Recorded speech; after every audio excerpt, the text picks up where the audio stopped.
Do you remember the Perth rock band called The Boys back in the late 70s and early 80s? Last night in Perth, rock history came alive again, and Grant and Adam were right there in the front row.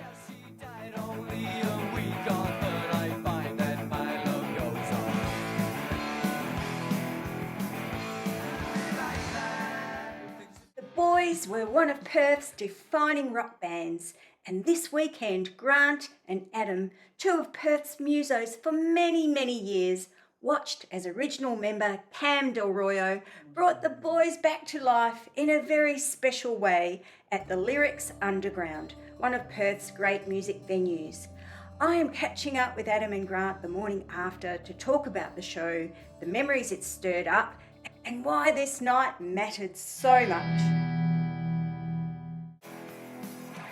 Before streaming, before playlists, Perth had its own rock heroes, and one of the biggest names on the West Coast pub circuit was a band simply called The Boys. The Boys were a hard rock band from Perth, Western Australia, active from the late 1970s into the early 80s. They started out at Balga Senior High School as a cover band called Rock House Corporation, built around two insanely talented brothers, Camilo Del Roio on guitar and vocals and Lino Del Roio on guitar and vocals as well. The classic early lineup featured Brent Lucanis out front on vocals, Roberto Salpietro on bass and vocals, and drummers like Tony Cimino and later Camelo Salazzo holding down the back line. Over the years, there'd be other names in the mix, people like Wayne Green stepping in on vocals, and later on Eddie Parisi and Frank Chalenza, who would go on to play with other big Aussie acts. If you were around Perth back then, you know the scene. Packed smoky rooms, sticky carpets, and bands so loud your ears would ring for days. The Boys were pulling huge crowds into places like Warwick Hotel, the Charles, the Dianella Hotel, and plenty of other Perth pubs that are now part of local music folklore.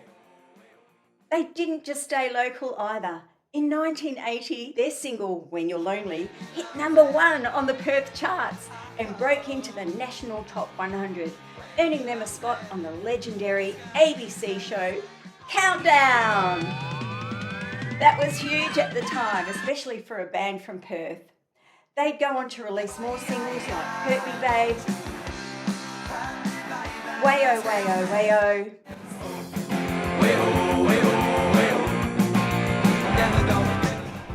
Don't Say No, and Lonely Dreamers, plus 2 albums. They're self-titled, Boys in 1981 and Inside the Cage in 1982. Behind a lot of those songs was Paul McCarthy, a Perth songwriter who worked closely with the band, writing material that helped shift them from a covers act into one of Perth's most loved original rock bands. Paul said later that back then there just wasn't enough original music coming out of Perth, so he wrote his own, and those songs and the Boys' live shows helped change all of that. Now, I watched bands in the 80s and went to all the pubs. Perth pub rock, WA live music, that was my social life. The Boys were part of that whole soundtrack for so many of us. For a lot of West Aussies, seeing them live was a rite of passage. So when we talk about Cam Del Roio stepping back onto a stage today, we're not just talking about one bloke with a guitar, we're talking about the musical legacy that he built with his brother Lino, and a band that helped define Perth's rock identity in the late 70s and early 80s. That's who the Boys were, and that's why last night mattered so much. We saw Cam last night, who was a guitarist. He was the youngest member of the Boys at the time, but he had his show last night as a solo artist. Back in the day, Cam was 16 when he was playing in pubs. Wow. We got some really interesting stories last night. How Cam and Lino's being the brothers. Lino got ill around the time that the Baby Animals. Cam got invited to join the Baby Animals with Frank, who was the drummer from around the time that Lino got sick. And then, so the story goes, Zimbal's and have worldwide success to look after his brother. There's, we got a few stories last night, didn't we? There's a few good ones, yeah, about their touring and how they used to share rooms.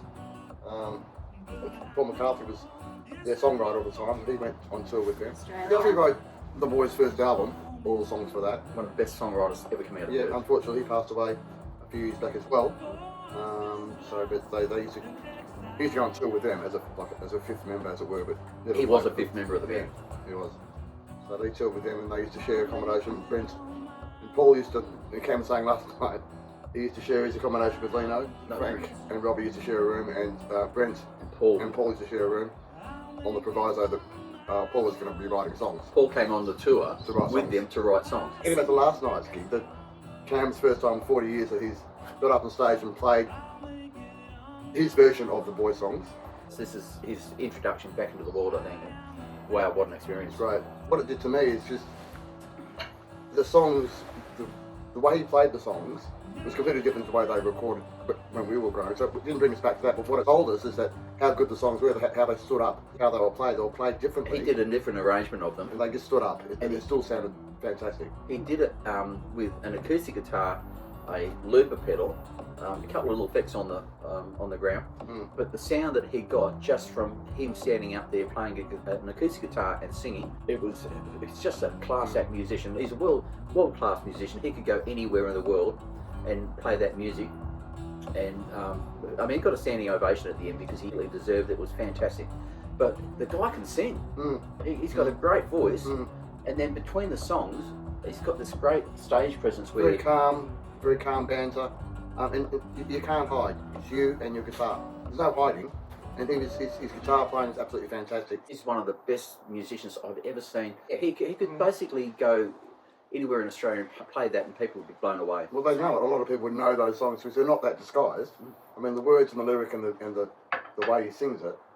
Talking about Weoh, Weoh, so he was playing this different arrangement of Weoh, Weoh last night, and then coming up to the Weoh, Weoh bit, everybody in the audience started singing Weoh, Weoh. They did. Then he just sort of stopped singing Weoh, Weoh. Great interaction, but it was just natural. It was sort of organic. That was good.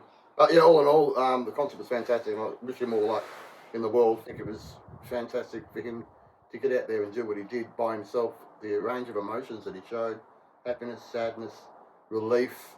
I mean, he's just, I had a bit of hand cramp towards the end there with his fingers, and he was quite honest about that. And he was very professional, and just really, it was really light. It was a light, nothing too His heavy. guitar playing was just superb. Best night of entertainment I've had for a long, long time. Awesome. I wish him all the very, very best in the future, and I think you'll have another concert, Cam. I think you'll double it. They dance, dance, dance. Weoh, weoh, weoh. Never gonna get back. Weoh, weoh, weoh. Never gonna get it back now.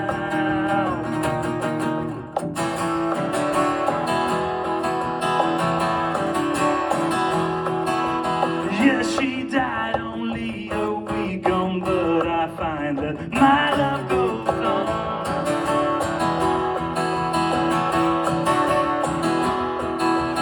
She could write words to me now, but up there with him, I can see how they dance, dance, dance. Weoh, weoh, weoh. Never gonna get her back home. Weoh, weoh, weoh. We're gonna go to key change. Never gonna get her back home. Weoh, weoh, weoh. Never gonna get her back home. Weoh, weoh, weoh. Never gonna get her back.